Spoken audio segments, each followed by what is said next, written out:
Hey guys, we're here with your weather segment. As you can see, in Cape Town, it will be a warm, cold 14 degrees Celsius. But the interesting part is when you move up in the coastal areas. In Lagulis, it's 16 degrees Celsius, 19 degrees Celsius. But when you get to Gqeberha, to East London, to Port St. John's, Durban, and Richards Bay, it's in your 20th percentile.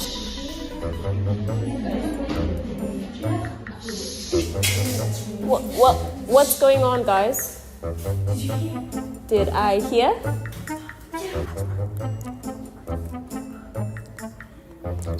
Really? Yeah, really. So guys, there's even a video sharing off the invitation of what we're gonna be having in the Cape on the 20th. So you cannot miss out. Let's check out the video. That's right, Levu. We have accepted the challenge from Durban and we're going to be having the book launch here in Cape Town, 9 Betakan Street, opposite Grand Parade, on the 19th, this coming Saturday, 9 in the morning. Hope to see you there. Well, that is it from us. As you've seen on the 20th, Cape Town is a place to be, so you cannot miss out. As we'll be having the book launch on the Saturday and as well the mega hangout on Sunday. So the juice will be on some other level and you cannot afford to miss it. See you there.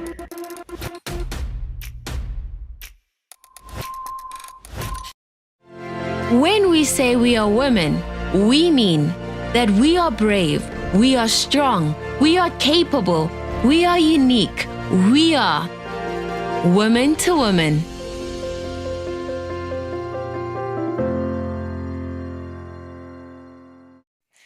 Good afternoon, South Africa. Good afternoon, Africa. Welcome to Woman in this beautiful, cold month of July. Good afternoon to you, Toko. Good afternoon, Marsha, and good afternoon to our faithful and wonderful viewers.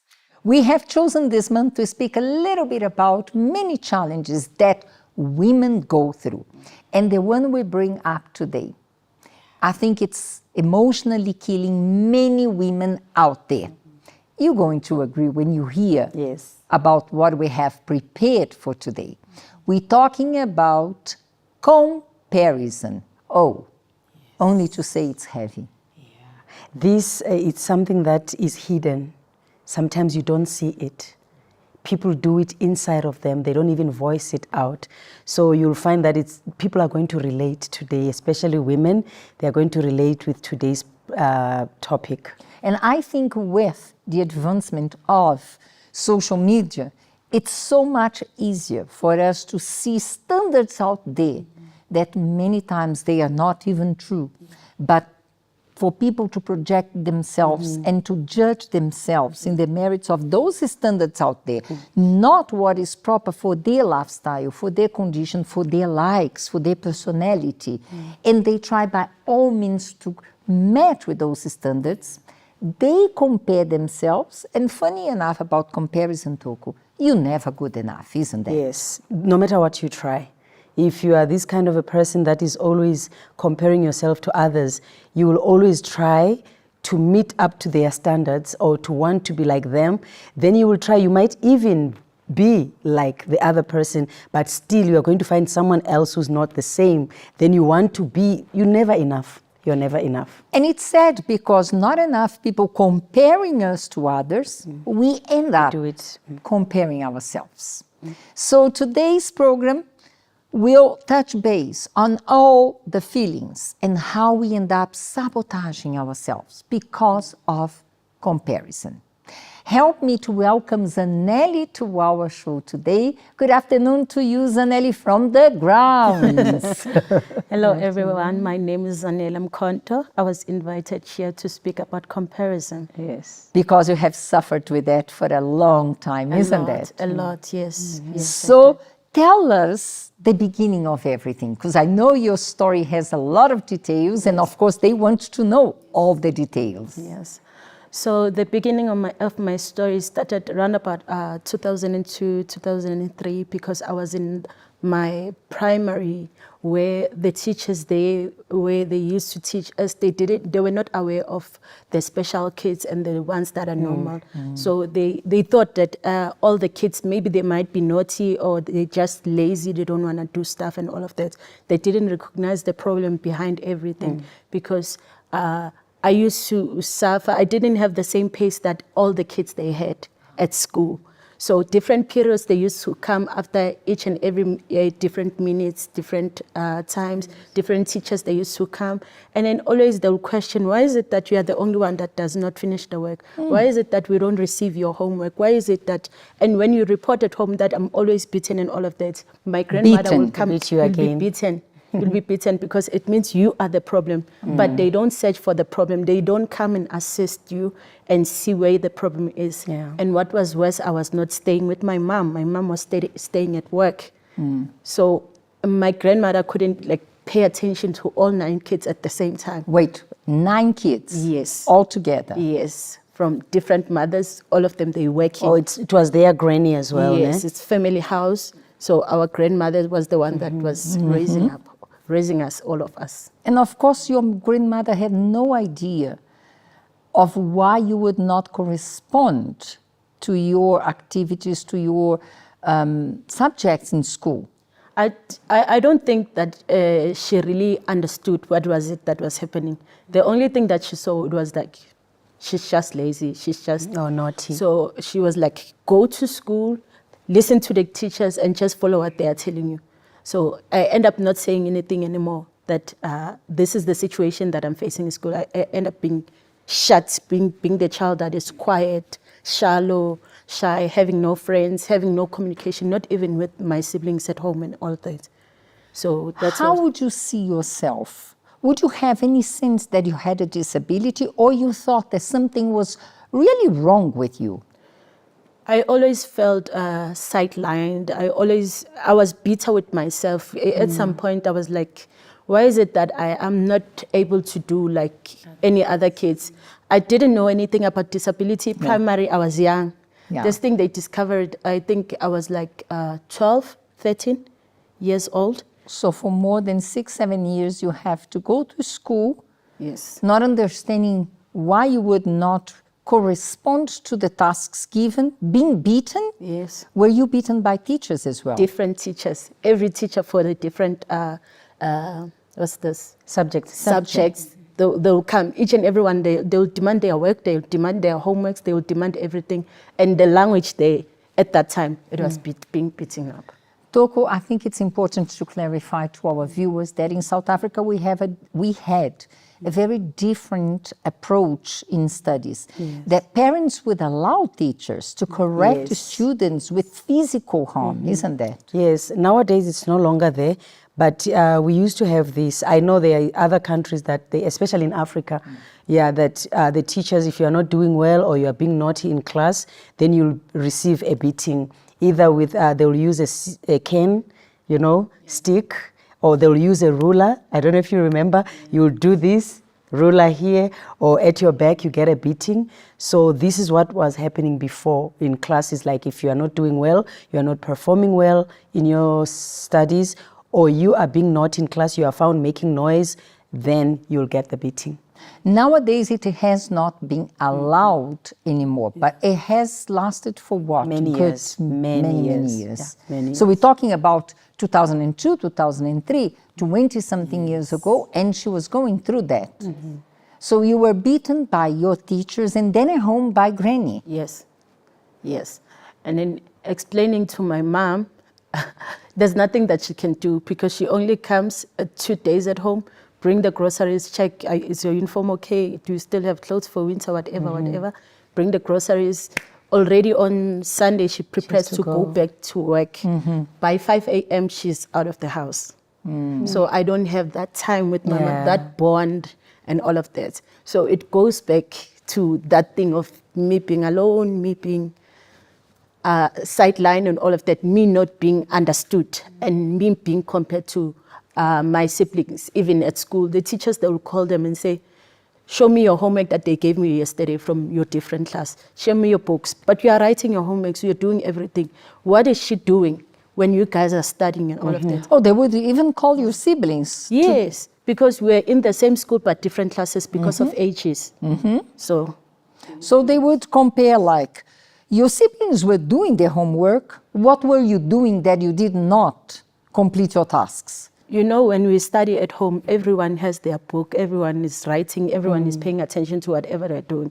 So when my grandmother goes up and down, it's like everyone is studying. They didn't even come and see that, did you finish? Where is it that we are struggling? What is what? So when we close the books, everyone go to sleep and then they switch off the lights and all of that. I go to sleep knowing very well that I didn't finish.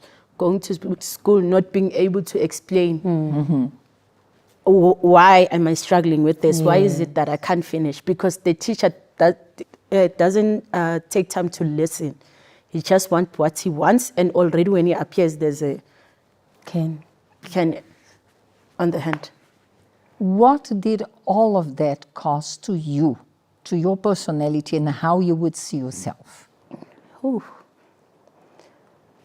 Anger inside of me, to the point that at home, as siblings, we didn't have respect for one another, because I would see them being treated differently than me. Even being given money for them to spend at school, they'll be given by sometimes their mothers, sometimes by my grandmother in front of me.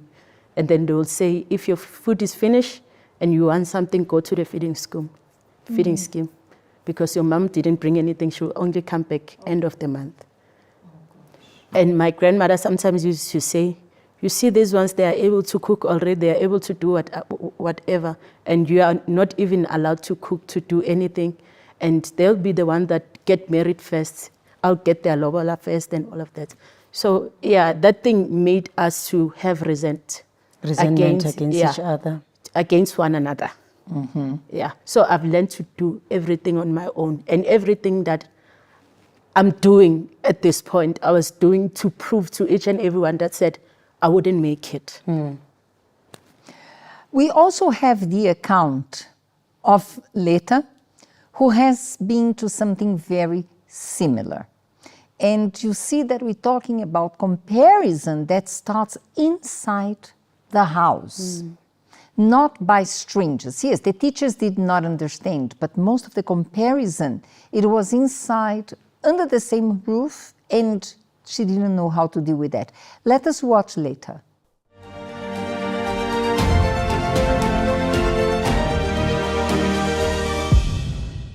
Right. Growing up as a child, I would always, I saw that I was not smart enough. So I would always need my mom to be the one helping me out with my studies. I remember there was a time where she wouldn't sleep at night, trying to teach me how to write a simple A, a simple tree to draw at school. She would be the one helping me out, to the point when she would do my schoolwork for me. So she would draw for me, and I would take it to my teacher and say, I was the one who drew it. So she'll do your homework? She would do my homework, because she got tired. You know, when you always do someone's work all the time, every night, you always have to help someone with your work, with their work. So I was always asking for my mom to help me out. So she would be tired, so she would end up doing the work for me, drawing for me. I also have a sister. So my sister is 2 years younger than me. So she's the one she was smarter than me. She would do her work very well. Well, I needed help, and for me it was so embarrassing that my sister is smart, but I'm not smart, which as a bigger person, as a bigger one, I should be the one helping her instead, but she's the one smarter than me. And I also see that she would get compliments around the house, which is something that I never had within. My father will always compliment her. My mother will always compliment her. My siblings, my cousins around, even my aunties will always compliment her, which is something that I never got throughout.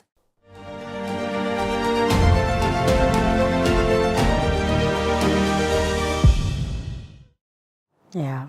Two brilliant girls. Two, yes, that's but true. Going through almost the same. Exactly. That's why we said from the beginning that this topic of today, it's going to, many people are going to relate with it. Yeah. And now, Zanele, how long did this go on? All these feelings and resentment and the comparison, for how long did it? It went from that time I was in primary until at least I was 16 years old. Now starting to mature, starting to understand that this thing, it was not built around us. And now also understanding that maybe also our grandmothers, our mothers, they were not taught that thing to work as one, Their children. motivate their children, work together with them, try to discover their problems, go deeper into their problems that they see and all of that, and not just minus everything and look everything like and compare everyone and think they are one. Just try to source for the problem and it's true, you know, because some parents, they don't know better, you know. They've never had that bond also with their parents before. Like for example, me, I grew up in a family that you do your homework, mom is there sitting next to you for you to ask questions and all that, but it's not everybody who had that privilege. That's why you find many parents, they don't even know what their children are going through because they never had the same experience before, so they just teach what they know. Now imagine a house with 9 kids from different moms working in different places. None of the moms were there present, isn't it? So how they would interact with the granny trying to take care of them. But you know, it's difficult. Kids are very smart and granny shame. She would have to take care of all of them. All of them. When did they find out about your disability? okay, at school, they did this thing. I think they took all my books for all the subjects.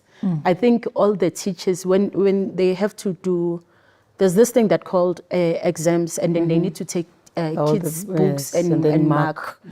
All the teachers, they get to mark all grades. I don't know whether they do all grades or there are certain teachers that do a certain grade or all that. So they discovered that, no, it's not to say it's only for this period or only in this teacher. It's all the teachers that are teaching that class.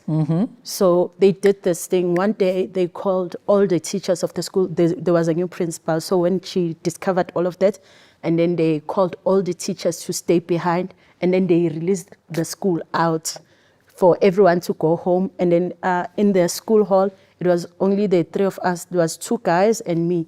And then they only discovered that these 2 guys, they know everything. They know how to answer. They have the right pace. They just want to do it when they want to do it. But they discovered that, no, they're still finding the very same problem. They made each and every teacher to do a subject, while all the teachers were behind us and we were in the front of the class. They wanted us to do the sums, the notes on the board, the maths, everything, the reading, standing before them, and everyone was assessing. The principal was assessing. I didn't know that they called the specialists, like the psychiatrists, doctors, and then the ones of the hearing impact, the ones of the eyes. I don't know what do they call them. Yes. And then they called different people. I think also the district was there. And then So finally they realized that something was wrong. But they had to stop the whole school, imagine, only to discover that only one child has that problem. And I already had the resent against all the teachers because all those years. All those years. But then finally they discovered that it was not a matter of being lazy, but you really had a learning disability that would require a special school. Yes. So the psychiatrist doctors, they told them that when we're assessing her, so she's the one that is different. And when we assess her, we see that, no, she has a learning disability. She's not a slow learner because I don't read. I speak English, I don't read it. Because for me, it's foreign, finding 2 letters in the same place, and then, but you still call them in the same way. So for me, it's foreign. So hence, I don't read English, I just speak it. But when you read, I can point, this is where you are reading. That's the difference of my disability. So, okay, that's what they discovered. And then they wrote a letter to the doctors. So I started attending doctors there at Barra, and then they appointed a school for me. So a special school. A special school for me. So immediately when they registered me there, they also registered my grant. Disability grant for me to get a disability grant. At that moment, that really they came to you and they confirmed you had that disability. Did you feel relieved or you felt like it is worse than before? I didn't know what to expect. At home, they were like, no, it's the school of those who are not well. Oh, they will put it that way. It started at home. I remember at the previous school, they gave us papers to go to the doctors. We didn't go to that school yet. So the doctors needed to assess me from the hospital now and then to say, this is the correct school for you. And then going there, by the gate, by the yard, you see those who are not well. But when you go in the classes to those who are same age as you, same situation as you, that's when you start seeing that, no, the school is not bad. The curriculums are not bad. The things that are mental disability. No. It is a learning disability, like a dyslexia or similar ones. Yes. Did you compare yourself to your siblings? So the comparison to my siblings, they were like, okay, like my other siblings, the one that they used to call in the previous school. All the teachers, they used to fight for her books to take to the district because she used to write beautifully. She was so smart. Like everything about her was perfect. She used to win awards of being the cleanest at school. She used to be a prefect. Like all those good things. And okay. So the recommendation, even when the family comes, she was the one that, no, you know, look at this one, she's the one. And you didn't have that. And in all those they counted, I was not the one that was counted. So even the family, the distance family, they didn't even know me because when they start doing those talks, I'll make sure I become busy. I disappear. Even when they bring toys, bring gifts, or call her to come and visit so-and-so's place, I wouldn't go. I wouldn't go. Even when they pay for the school trips, I wouldn't be there. Because my grandmother will make sure that she received the best. It's like she would reward those who are doing well in school. Then those who are not doing well, like you, that time, you wouldn't be rewarded. Yes. How did you feel when you had to go to all these doctors and do a whole lot of tests to find out what was wrong with you? Okay. Inside me, there was that confusion of like, what is it that is wrong with me? Is it in my head? Is it in my eyes? Is it because I didn't understand what is it to become a special person. And also while being in the line to go in the doctor, the other kids that you see there, like they're in the situation like you look at yourself and think, how is it that I'm compared with these people? Why is it that I'm in this section of people that they have mental illnesses and all of that. So I couldn't understand. Like others, they couldn't walk, they couldn't talk, they couldn't. So the stress developed there without me understanding. You go in the room where there's doctors, there's 4 doctors that are assessing you differently.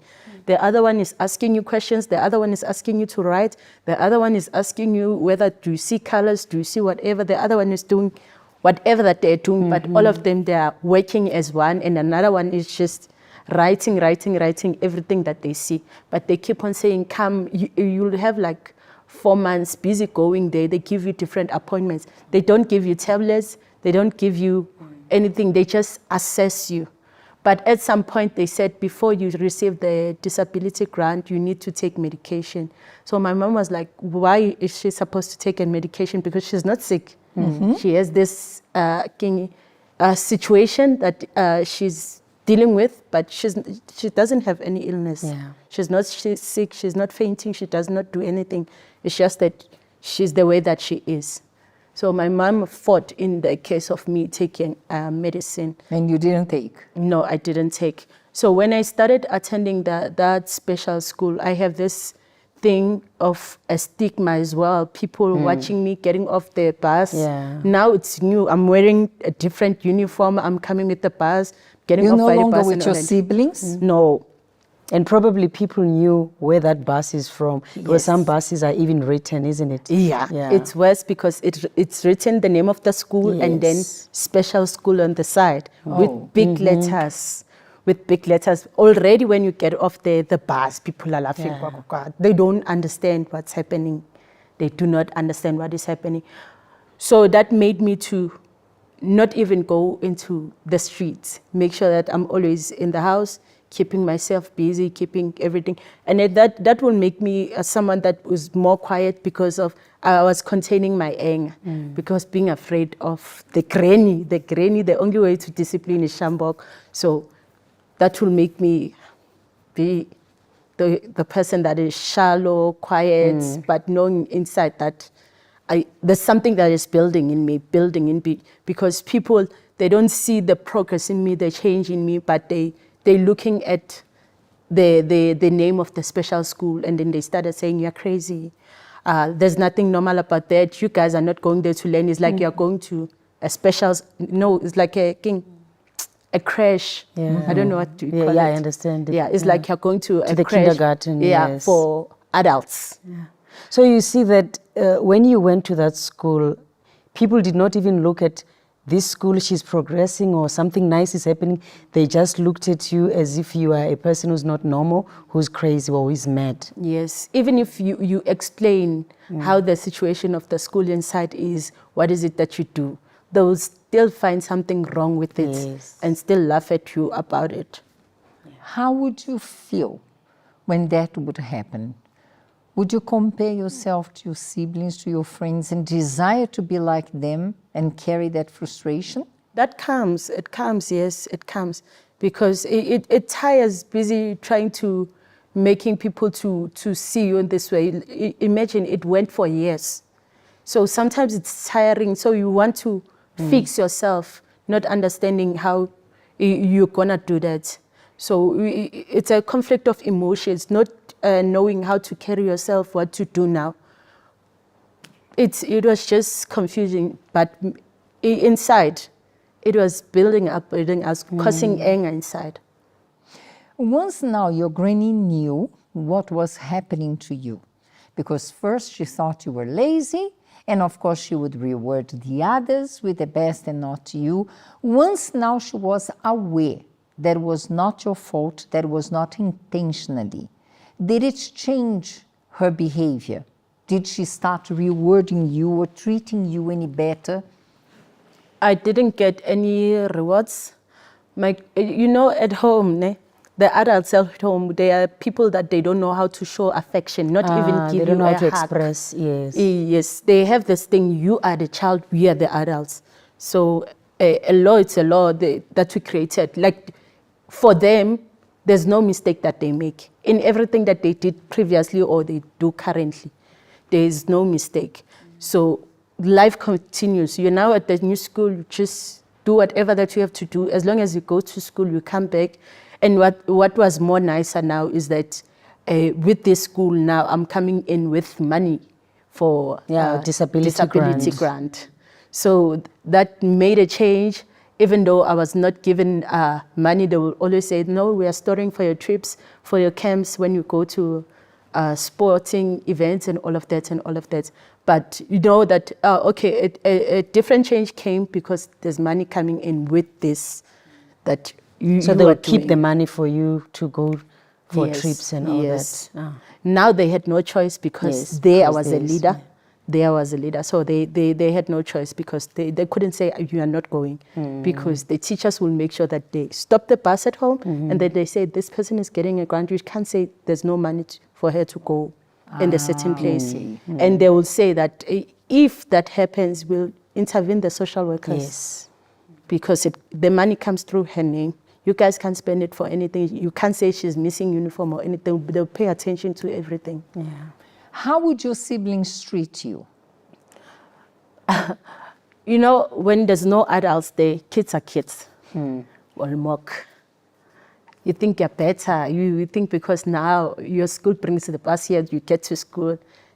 Now you think you're better. So the situation changed because before they were better. Yes. They were smart. Yes. They were getting the benefits. Now they were resenting that you were in a school that would cater for your needs and would even give you money, bring you by bus.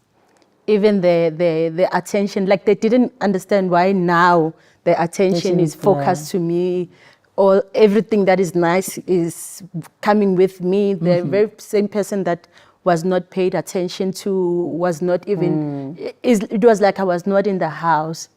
but now they didn't understand. So now the resentment came through them for me because of what is happening. And then I kept to my own space. With me, I was like, no, I'll do everything. I'll change everything that was happening before. I'll make sure I become the best at what I do, because now I'm in my comfort space with people that understand my situation. Now that you would have that opportunity, and it seems you liked very much the new school, it was really attending to your needs, would you see yourself any better than before, or would you still carry that pain? I'm not like my siblings, I'm not like the others.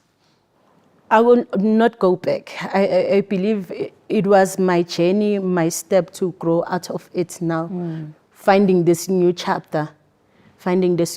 So I believe that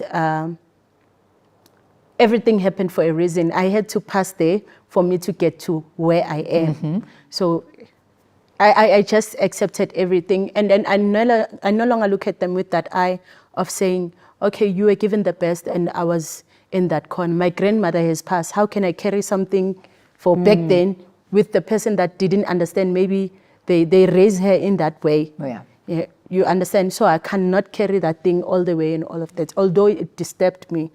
But I've learned to be the better person in the situation and teach those who are next to me, not understanding those who are in my situation, what to do now. I think also that what made it easier for you, it was because teachers gave you attention and they also understood you. Yes. But in the other school, you weren't understood. You were beaten, you would get a beating. Yes. Nobody wanted to understand what was going on. They would just judge that maybe you are naughty or you don't want to do your homework. Yes. Yeah. So I really, really love the current school that I had at that time. I didn't even have a moment of thinking, what is it that I had there in the back? What is it that I went through and all of that? I was I was just enjoying the moment of everything that I'm in. And how old were you by then? 15, 16. 15, 16. Yes, 15, 16. I grew in that school and then I only graduated when I was 19. Graduated, being out of the school now, going to work. Yes. Let me share with you a little bit more of Leta's struggle. You're going to see how these stories are for different reasons, but basically because of learning disabilities, how they had to endure a lot before they would be able to say, I've made it in life.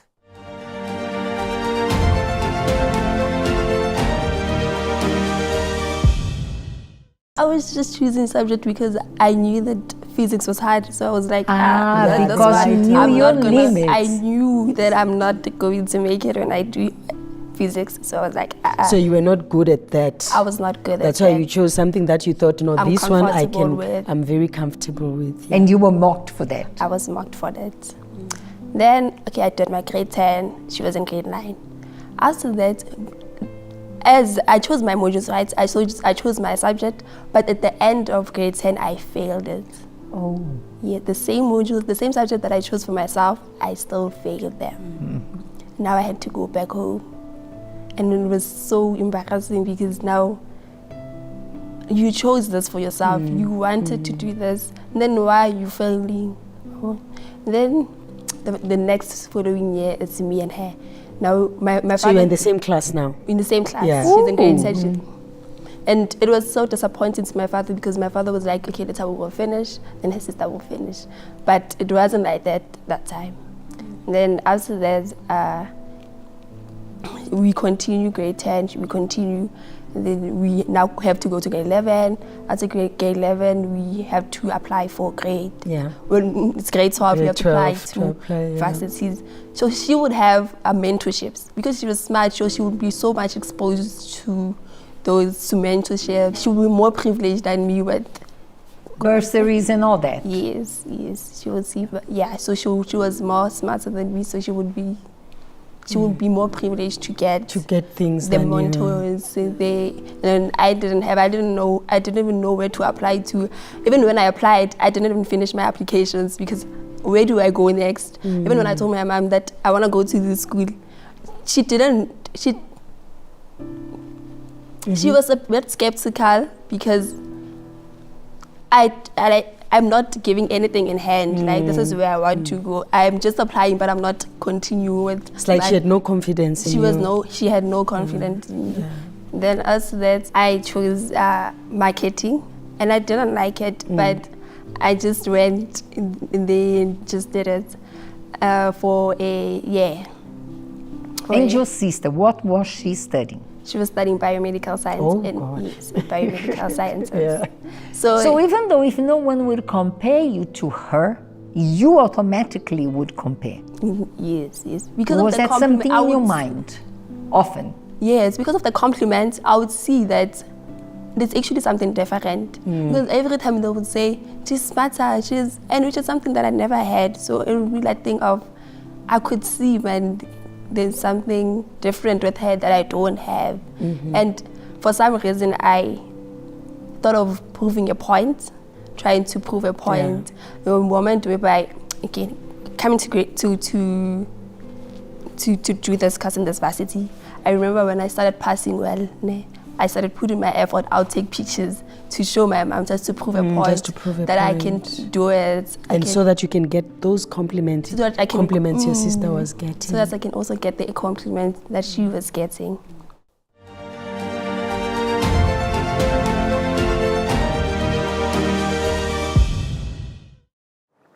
So we have seen from Lita, every woman goes through that. Yeah, every woman, sometimes even men, they go through that. But before we go any further, we just want to see, from our book, of course, the book from wound to scars. You know why we say wound to scar? Because wound is painful. The scar is just a mark that it's not painful. So in chapter 2, we can see there, it says you are beautiful. Yeah. And we have to tell ourselves all the time that we are beautiful, because if you don't do it, who's going to do it for you?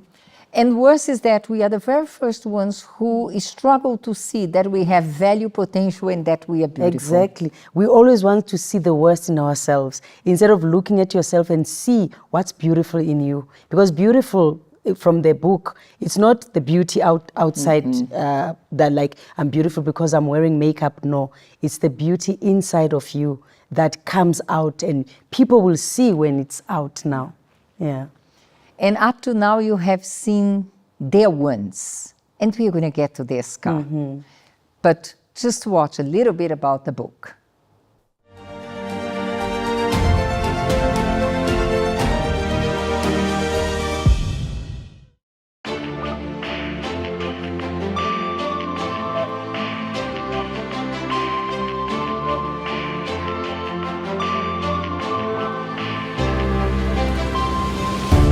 The first feeling a person has after abuse, and perhaps the most enduring one, is feeling dirty.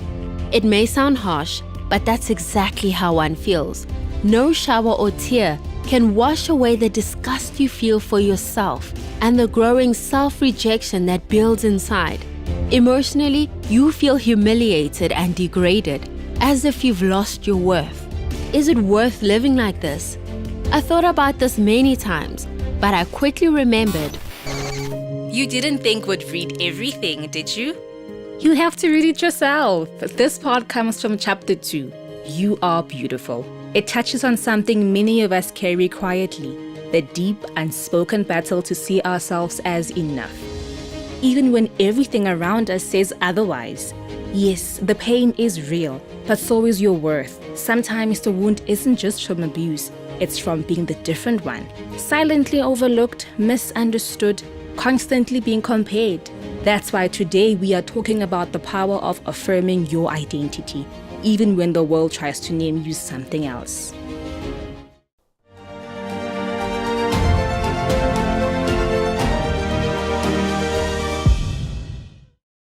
Zanele, you have spoken a lot about your struggles, everything you went through, the pain, the comparison and all that.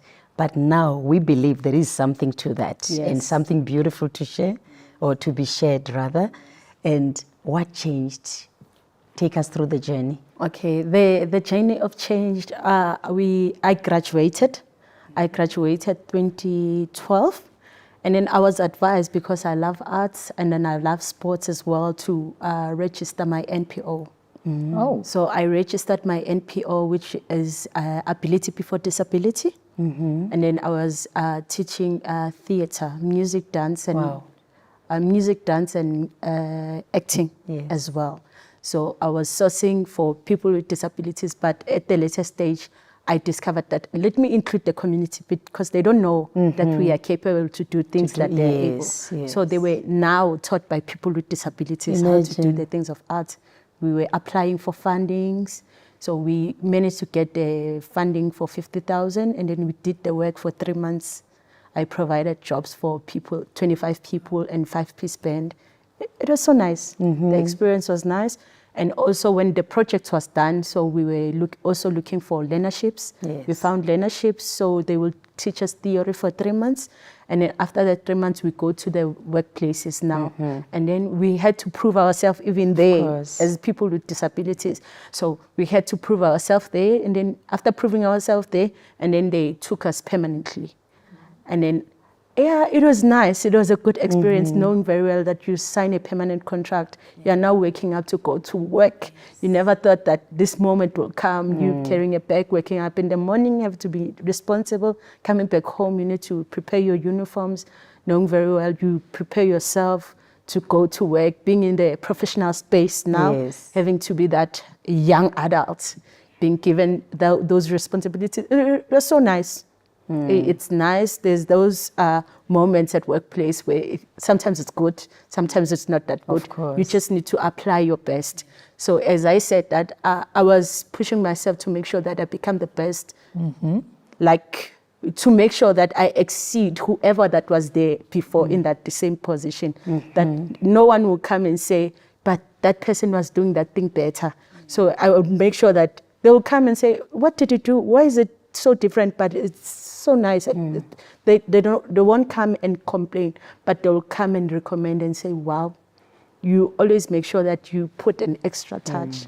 So it's nice. So from having learning disabilities, have been beaten many times and not understood or comprehended before, now that you found your path, today you have your own business. Yes, today I do have my own business, which this is the way that it started. So I decided to do fruit cups, because when I started my learnership, it was the learnership for those who are doing culinary arts.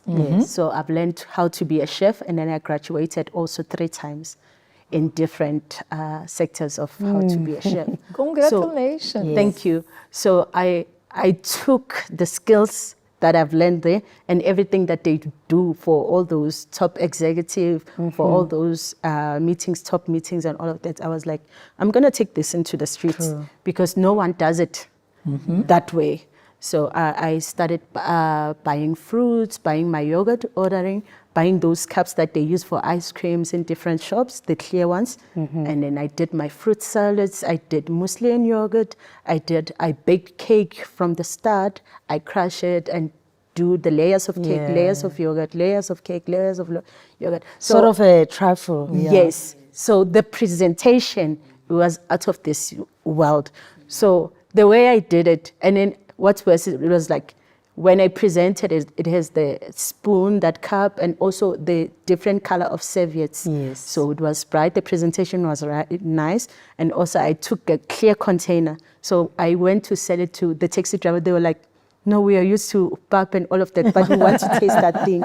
We want to taste that thing. So I made a lot of money going to, here in the CBD, going to different ranks, So people, they started, wanted to steal the idea, but they were doing custard and jelly. They couldn't do what we do because the usual one. They won't come in and look at what we are doing. And we would price it nicely and they will buy. They always want to experience new things. And because people, they are afraid of them, because everyone is speaking them bad and all of that, they don't try and approach them. You go there, by the time where it's quiet in the rank, they are not busy. All of them, they are there waiting for people to knock off. That's where you find them nicely and they will buy. When one buys, all of them everyone will buy. So the business was very nice. It's still nice. It's doing the right thing. Zanele, how do you see yourself today? Today, I am the young woman. I'm a businesswoman. I'm an artist. What do I call myself? Many categories. Yeah, many things that no one wanted to see way before. Now I have people that work for me for my NPO. You are a chef? Yes, I am a chef by profession. And also this thing of my NGO, I also had, in the previous weekend, I also had my festival, second festival that I did, and which it was a success. More than 200 people appeared. Different artists were there. So everything like is going the right way as long as I'm telling myself that I won't stop. I keep on pushing and I'm not focusing on one thing. I'm making sure that I'm combining everything that I grew up doing. And then I learn on the way as well doing. And then I combine it as one. My wish, the very important thing, my wish is to have the art school. To have whether someone that will find or build my business to be strong enough to the point that I'll be capable to build my own school and have branches and also go outside the country. That's my wish. And we wish you we were to achieve it. I appreciate it. The beautiful part of that is from disadvantage, learning disabilities, she made from that wound to be a scar and to empower others. What a beautiful story from her, isn't it? Zanele, you have a beautiful story. Thank you very much. Yeah, and this is, this is what Woman to Woman brings. We start like a sad story, but the ending is always beautiful because that's what we want. Let us hear from Lethabo and how she ended her journey as well, from suffering, the pain and everything that she went through. How did she overcome?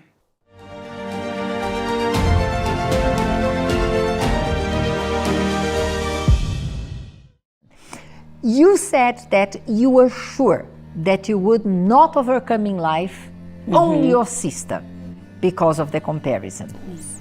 When did it all change? Okay. I applied for a course that I like, that I wanted to You do. found something that you I like. found So you something. stopped marketing. I stopped marketing. I stopped marketing, but I went now to do informatics. So now my sister is 2 years in the course. I'm starting again. Yeah, you're starting all over again. From first year. Yes. So now I am going to the school. It was nice at first, but it was so hard because it's nice that I'm doing the course that I want to do, but now the modules are now hard. But I told myself that I'm going to pass it, regardless of how hard is it, but I'm going to make it. So you were determined this time. I was determined this time because I really want to do this, and I see a future with this course. So I would give myself time to study it. I would not even accept to fail it because now I'm studying. I'm giving all my time to do the work, to study all night. I don't sleep. So why would I fail? I didn't accept to fail that time. So And this is a very difficult course. it's a very difficult. More difficult than that Because it is computer, it involves coding, it involves math. Did you believe deep inside you were able? I didn't, but I was like, I'm gonna make it. You're just determined. I was determined. And as you were progressing, were you feeling proud of yourself? Yes, I was. What happened with the comparison? I understood that we are different and we face different challenges in life. So now it was that time that I had to, it was difficult now, but now it's better. Now this time it's better. It was my time to have difficult moments, but now I'm determined. Did you graduate already? No, I'm doing my final year this year. Final year? Yes, on that same year, I never even thought I would be like the top academic achiever in this school. Really? So yes, out of all the first years that came, I got the opportunity to have an award for being a top learner in the faculty. That's nice. So what before would be a challenge and you could not respond well to that challenge became for you like a weaknesses. I'm not smart, I'm not capable, I'm a slow learner, my sister will do well in life, I am not going to do well in life. But when you embrace the challenge and you put all your strength in that and you are overcoming, the comparison went away.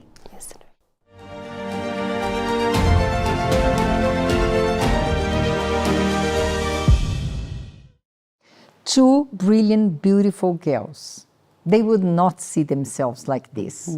They would restrict themselves. They would believe that the worst was set for them in the future. But there was a turning point. Yes. And this is what we are proposing for them.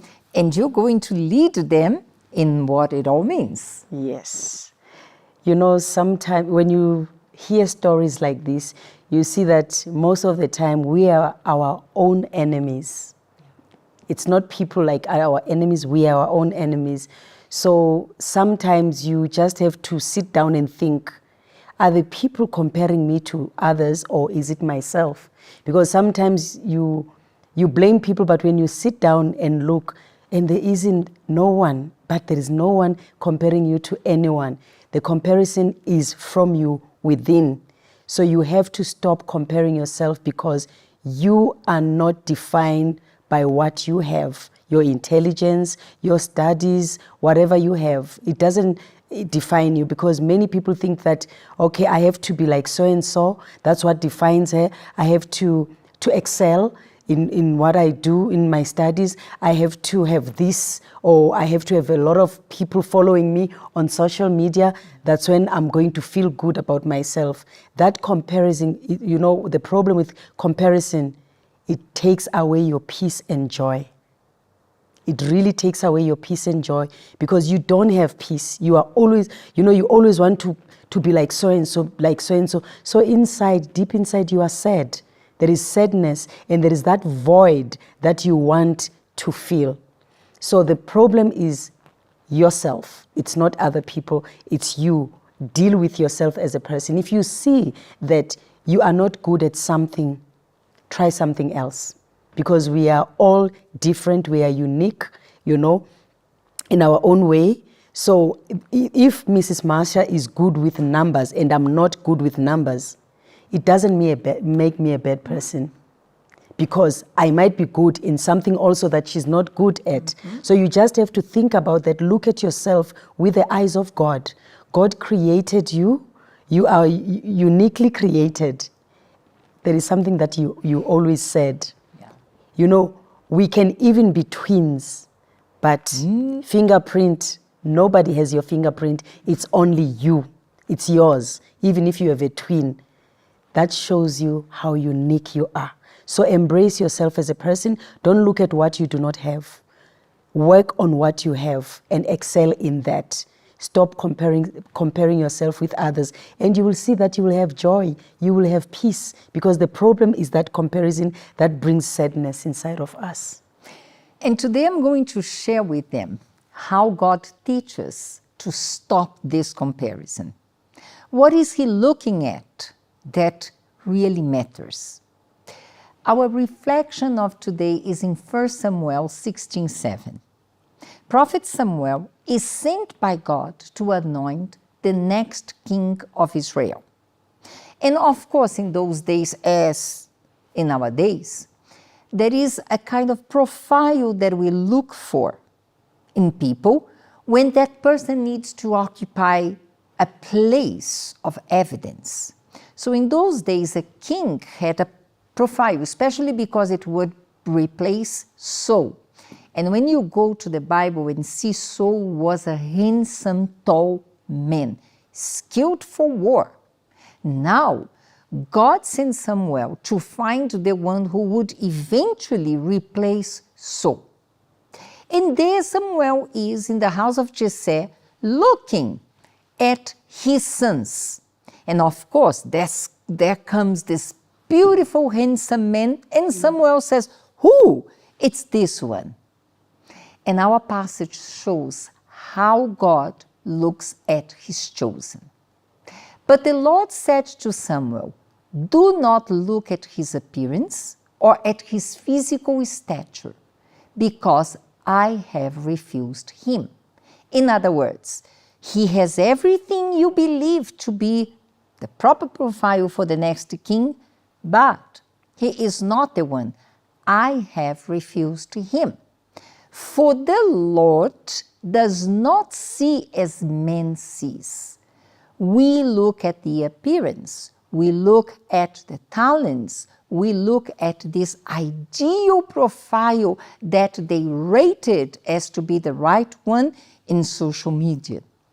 God does not see as man sees. For man looks at the outward appearance, but the Lord looks at the heart. How many times you have looked down at yourself because comparing you don't have what someone else has. You are not like someone else.